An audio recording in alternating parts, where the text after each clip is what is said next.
The brownstone smelled like 40 years of cigarettes and broken dreams when I inherited it from my Uncle Pete. I'm Miles Rennick, 40 years old, paramedic for the city, and apparently the proud owner of a 3-story money pit that my wife Kendra has been eyeing like a starving wolf eyes a wounded deer. We need to talk about security, Kendra said, sliding her manicured fingers across her tablet screen.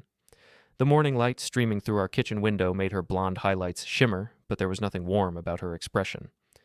Financial security, Miles, our future. Before we dive deeper into this story, I have one small request. Please subscribe, drop a like, comment, and hit that hype button to boost this channel so more people can discover these incredible Reddit stories. I sipped my coffee and watched her perform what I'd started calling her concerned wife routine. After 15 years of marriage, I could spot her manipulation tactics from 3 blocks away. Still, I played along. What kind of security are we talking about? I need access to everything. Your accounts, the inheritance paperwork, all of it. We're partners, remember?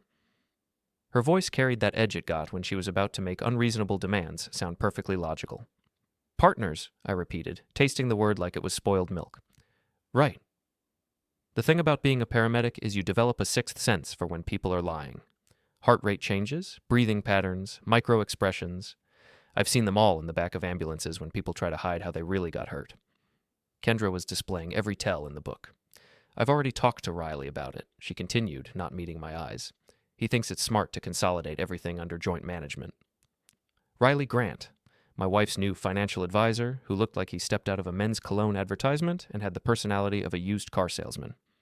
The fact that she was discussing our finances with him before me should have been my first red flag, but apparently I was colorblind when it came to my own marriage. Since when do we need Riley's permission to manage our own money? I asked.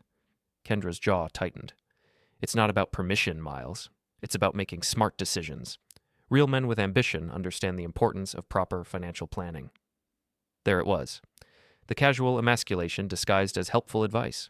I'd been getting a lot of that lately, along with pointed comments about my limited career prospects and lack of vision for our future.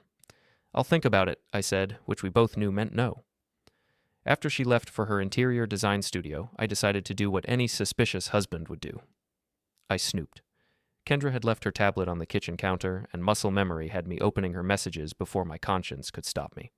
What I found made my coffee taste like ash. Riley Grant, 11:47 p.m. Did you get the passwords yet? Kendra, 11:52 p.m. Working on it. He's being stubborn about the inheritance. Riley Grant, 11:53 p.m. We need those account numbers by Friday. Darla's contact at the bank won't wait much longer. Kendra, 11:55 p.m. I know. Maybe it's time to apply more pressure. Riley Grant, 11:56 p.m. Leave that to me. I'm good at breaking stubborn husbands. I read the conversation 3 times, each pass making my hands shake a little more. Apparently paramedics save lives but can't save marriages. The woman I'd loved for 15 years was planning to rob me blind, and she was getting help from her slick boyfriend and someone named Darla. That evening, I followed them to Morrison's, an upscale bar downtown where the cocktails cost more than my lunch budget. I sat in the back corner, nursing a beer and listening to my wife plot my financial destruction. He's suspicious, Kendra was saying, her voice carrying over the ambient jazz music. Miles isn't stupid, just limited. Riley laughed, the sound sharp and ugly. Don't worry about your husband, sweetheart. I've dealt with his type before. Blue-collar guys who think they're tougher than they are. Give me a week, and I'll have him begging to sign over everything. What if he doesn't cooperate? Then we make life uncomfortable for him. There are ways to pressure people that don't leave marks. I finished my beer and walked out, my mind already working through possibilities. They wanted to play games? Fine. But they'd picked the wrong paramedic to mess with. The next morning, I called my old friend Nick Prentice, who'd traded his police badge for a law degree 10 years ago. We met at Rosie's Diner, a greasy spoon that served coffee strong enough to wake anyone and minded its own business. You look like hell, Miles, Nick said, sliding into the booth across from me. His lawyer suit couldn't hide the street cop underneath, and his eyes still had that predatory alertness that had made him good at his job. My wife's trying to steal my inheritance, I said without preamble. I need options. Nick's eyebrows shot up. Kendra? The interior designer with the perfect smile and the expensive taste? The same one who's apparently been playing house with a financial advisor named Riley Grant. I showed him the screenshots I'd taken of the messages. Nick read them twice, his expression growing darker with each pass. "This is conspiracy to commit fraud," he said finally. "But proving it in court would be messy and expensive. You want my advice? Beat them at their own game." "How?" "Make your assets untouchable. Create an irrevocable trust. Transfer everything into it, and cut her out completely. It's legal, it's permanent, and it'll drive them absolutely insane." 2 days later, I walked into First National Bank with a folder full of paperwork and a smile that probably looked a little too satisfied. By noon, my inheritance was locked in a trust that Kendra couldn't touch with a crowbar and a court order. I also froze our joint accounts, leaving her with just enough access to buy groceries, but not much else. The first sign my plan was working came that evening when Kendra stormed through our front door like a hurricane with credit card debt. "What did you do?" she demanded, waving her phone at me. My card was declined at Nordstrom. The girl behind the counter looked at me like I was some kind of welfare case. I looked up from the medical journal I was reading, doing my best impression of confused innocence. "Declined? That's weird. Maybe there's a problem with the bank system." "Don't play dumb with me, Miles. I know you did something." "I protected our assets," I said calmly. "Isn't that what you wanted? Financial security?" Her face went through several interesting color changes before settling on a shade of red that probably wasn't healthy. "You can't just cut me off from our money." "It's not our money anymore. It's trust money, completely separate from our marital assets." I turned a page in my journal, not really reading, but enjoying the way her eye was starting to twitch. "I thought you'd be proud of me for taking initiative." She called Riley. I could hear his voice through the phone, getting progressively louder and more agitated as Kendra explained the situation. Finally, she hung up and glared at me with the kind of hatred usually reserved for war criminals and people who don't return their shopping carts. "This isn't over," she said. "I certainly hope not," I replied. "It's just getting interesting." The next phase of my plan required a more hands-on approach. I'd been watching Riley's routine for a week, and the man was predictably arrogant. Every Tuesday and Thursday, he worked out at an upscale gym downtown, then met clients at various restaurants around the city. He drove a silver BMW that he parked in the same spot in the 3rd Street parking garage, always on the 4th level, always in the corner space that showed off his car to maximum advantage. On Thursday evening, I paid Riley's BMW a visit. I'd stopped at the fish market on my way over, picking up a container of the most pungent bait they had. The security guard was making his rounds on the 2nd level when I popped Riley's hood and carefully deposited the fish guts into his air conditioning intake. "Hey!" a voice called out behind me. "What are you doing?" I turned around, putting on my best confused paramedic expression. The security guard was young, probably new, and looked like he'd rather be anywhere else. "Thank God you're here," I said, wiping my hands on a rag. "I'm a paramedic. Miles Rennick, Unit 12. Got a call about someone having chest pains up here, but I can't find them anywhere. You seen anybody who looked distressed?" The guard's aggressive posture relaxed. "No, sir. Haven't seen anyone. Maybe they went down to the lobby?" "Probably. Thanks for your help." I packed up my tools and headed for the stairs, leaving Riley's car to marinate in eau de rotting fish. 2 days later, I got a text from an unknown number. "I know what you did to my car, you pathetic loser. This is war." I texted back, "Prove it." He didn't respond. Kendra's retaliation was swift and vicious. She started with my workplace, spreading rumors that I was unstable and possibly using drugs. She told anyone who would listen that I'd become obsessed with money and was making threats against her and her friends. The whispers followed me through the firehouse. My partner, Jake Morrison, finally pulled me aside during a quiet shift. "Miles, what the hell is going on with you and Kendra?" he asked. "She called the chief yesterday, crying about how you're scaring her." "She's trying to steal my inheritance," I said simply. "I stopped her, so now she's trying to destroy my reputation." Jake studied my face for a long moment. He'd been my partner for 5 years, and we'd seen each other through enough crisis calls to know when the other was lying. "You need to be careful," he said finally.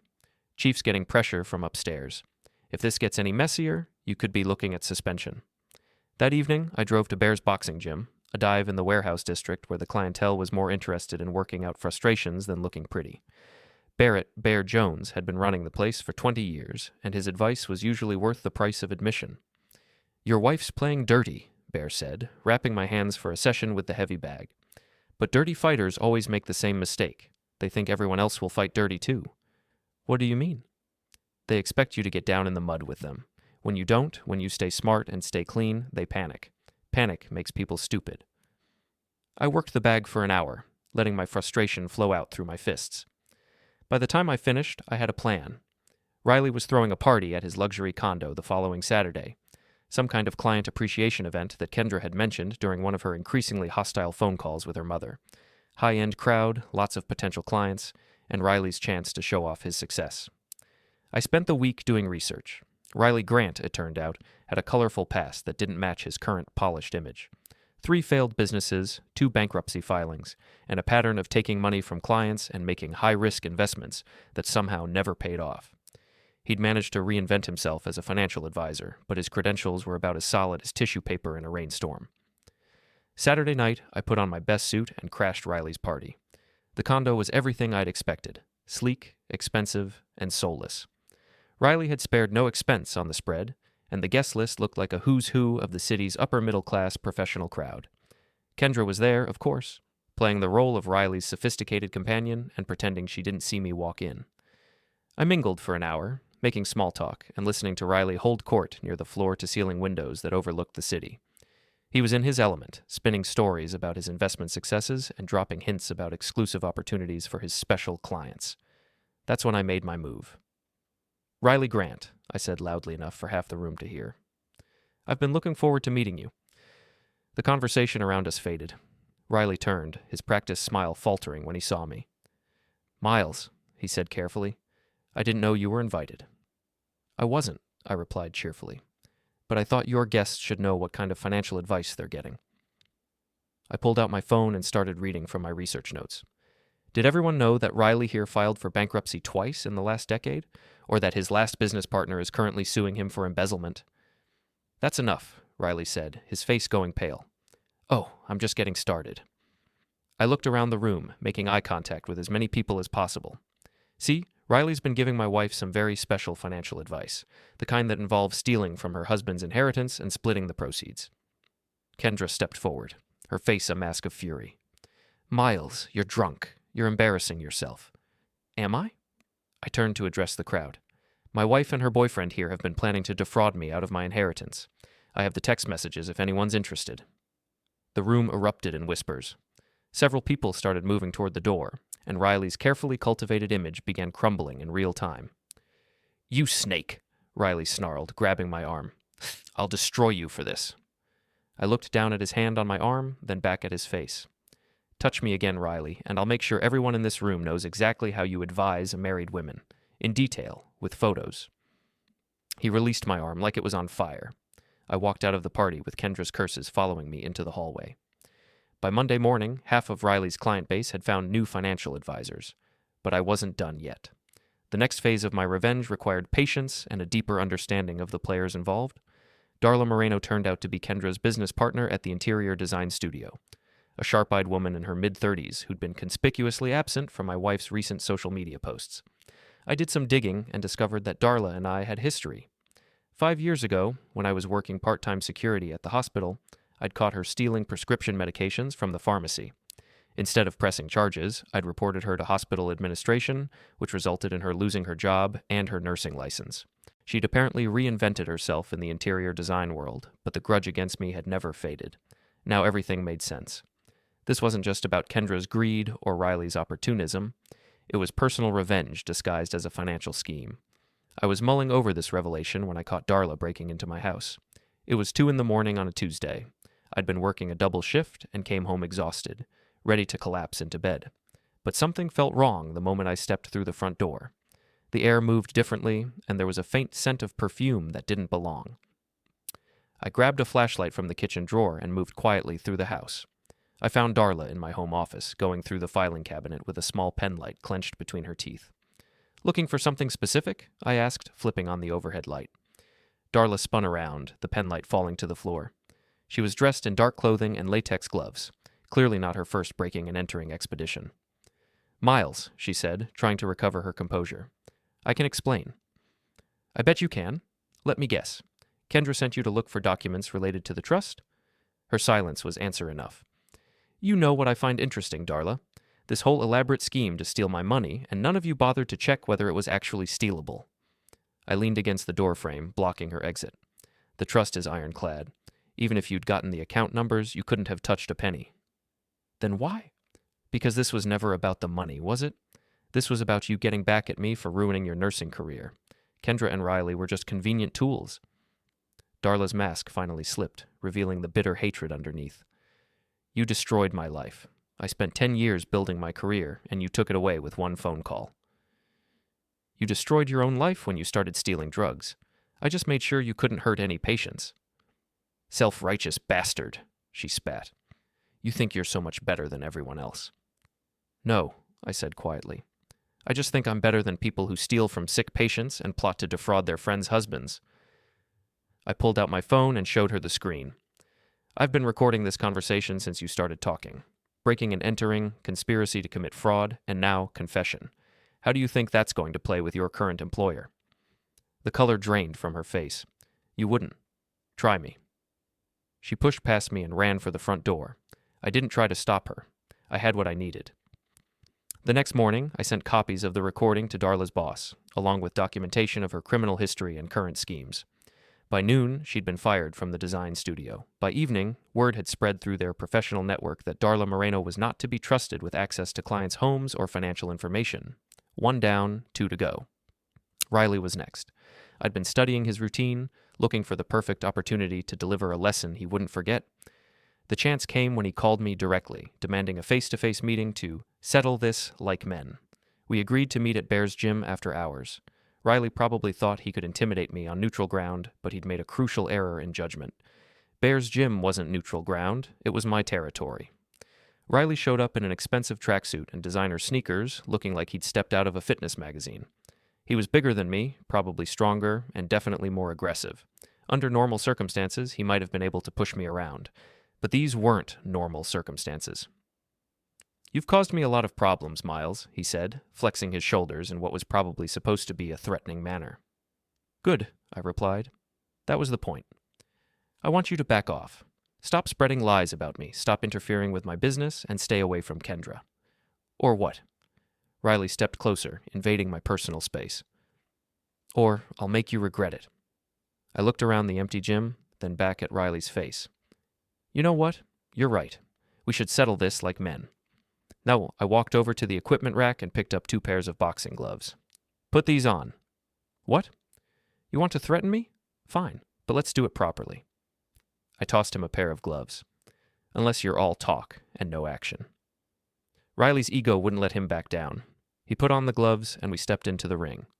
What followed wasn't really a fight. It was a humiliation.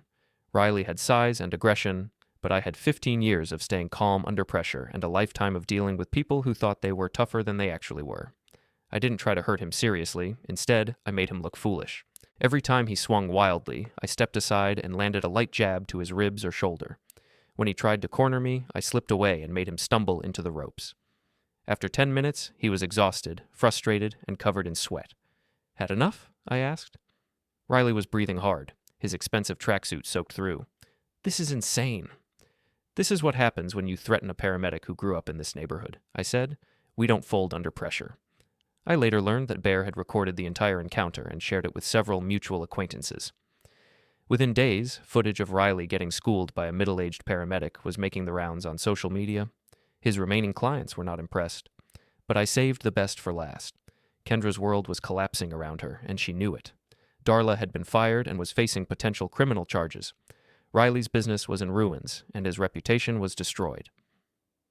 The interior design studio was hemorrhaging clients as word spread about Kendra's involvement in the fraud scheme. She tried one last desperate gambit, a meeting with all the principal players to negotiate a resolution.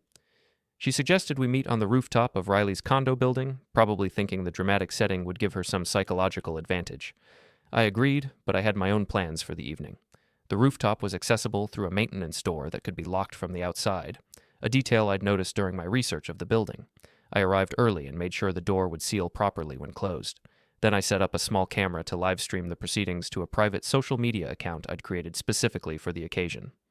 The guest list for the stream included everyone in Kendra's professional and social circles, Riley's former clients, and Darla's ex-colleagues. Kendra, Riley, and Darla arrived together, probably thinking there was safety in numbers. They looked like a group of conspirators meeting to plan their next scheme, which I supposed they were. Miles, Kendra said, trying to project confidence she clearly didn't feel.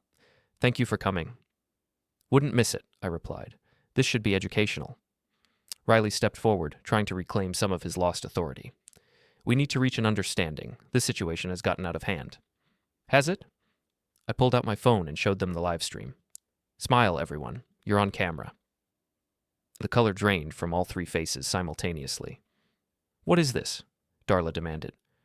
This is accountability, I said. For the past month, you three have been lying, scheming, and trying to destroy my life. Now it's time for some truth. I turned to address the camera directly. Ladies and gentlemen, I'd like you to meet my wife Kendra, her boyfriend Riley, and their accomplice Darla. They've been working together to defraud me out of my inheritance and destroy my reputation when I refused to cooperate. Turn that off, Kendra shrieked, lunging for the phone. I stepped back, keeping the camera rolling. Tell everyone how this started, Kendra. Tell them about the messages you sent to Riley, planning to steal from your own husband. You're insane, she screamed, but her voice cracked with panic. Riley tried a different approach. This is harassment. We'll call the police. Please do, I said. I'd love to show them the evidence of your conspiracy to commit fraud. That's when Darla made her crucial mistake. In her desperation, she revealed the truth I'd already suspected.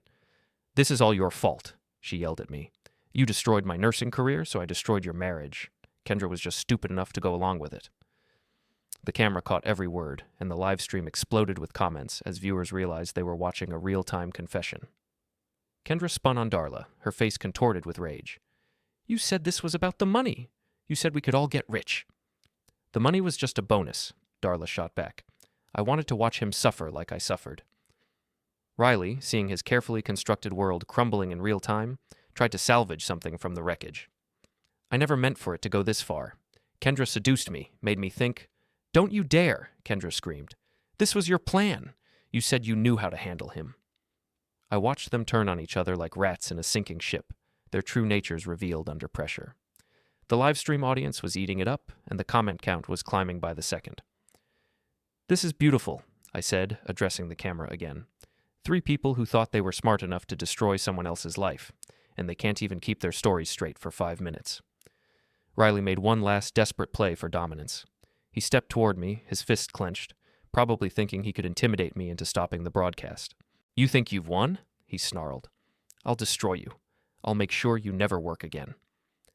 I didn't back down. Instead, I stepped closer to the edge of the rooftop, the city lights twinkling below us. You know what the difference is between us, Riley, I said. I'm not afraid of falling. I've spent my entire career catching people who've hit bottom. But you? You've never been anywhere but on top, and you have no idea how to handle failure. I pulled his car keys from my pocket. I'd pickpocketed them while he was distracted by the camera, and tossed them over the edge of the building. They disappeared into the darkness below. Oops, I said. Riley lunged at me, but I was ready. I sidestepped and let his momentum carry him toward the edge. For a moment, he teetered on the brink, arms windmilling as he tried to regain his balance. I could have let him fall. It would have been poetic justice, but I'm not a destroyer. I grabbed his arm and pulled him back to safety. Don't thank me, I said as he collapsed to his knees, shaking. Thank the paramedic training that won't let me watch someone fade even when they deserve it. The live stream had captured everything, and the comments were pouring in faster than I could read them. Kendra's friends were expressing shock and disgust. Riley's former clients were sharing their own stories of his questionable business practices. Darla's ex-colleagues were confirming her history of theft and deception. It's over, I announced to the camera. These 3 people tried to destroy my life because of greed, revenge, and pure selfishness. Instead, they've destroyed themselves. Justice isn't always delivered by courts and judges. Sometimes it's delivered by truth and consequences. I ended the live stream and pocketed my phone. Kendra, Riley, and Darla were huddled together on the far side of the rooftop, their faces pale and defeated. The door's locked, I said conversationally. Building security will do their rounds in about an hour. That should give you plenty of time to figure out how you're going to explain this to the police, the media, and everyone whose trust you've betrayed.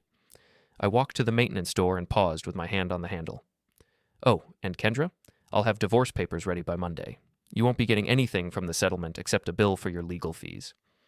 I left them on the rooftop and took the elevator down to the lobby. Through the building's windows, I could see them frantically trying to force the door open. They'd figure it out eventually, but not before spending some quality time contemplating the consequences of their actions. My phone was buzzing with notifications from the live stream. The video had been shared hundreds of times already, and the story was spreading through social media like wildfire.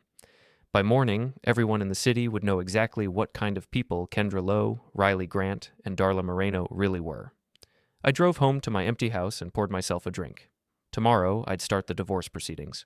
I'd probably face some professional consequences for the public nature of my revenge. But tonight, I was satisfied with a job well done. Justice isn't always pretty, but it's always necessary. And sometimes, the best revenge is simply letting people destroy themselves while the whole world watches. 3 months later, the divorce was finalized. Kendra got nothing except a restraining order that kept her away from me and my property. Riley's business never recovered, and he eventually left town to start over somewhere else. Darla was facing criminal charges for the break-in and had been blacklisted from every design firm in the city. I kept working as a paramedic, saving lives and helping people on the worst days of their lives. It's honest work, and it pays well enough for a man who doesn't need to support a scheming wife and her criminal friends. Sometimes, late at night, I think about that rooftop confrontation and smile. They thought they were smart enough to destroy me, but they forgot one crucial detail. I'm the kind of man who runs toward danger when everyone else runs away. And people like that don't break easily.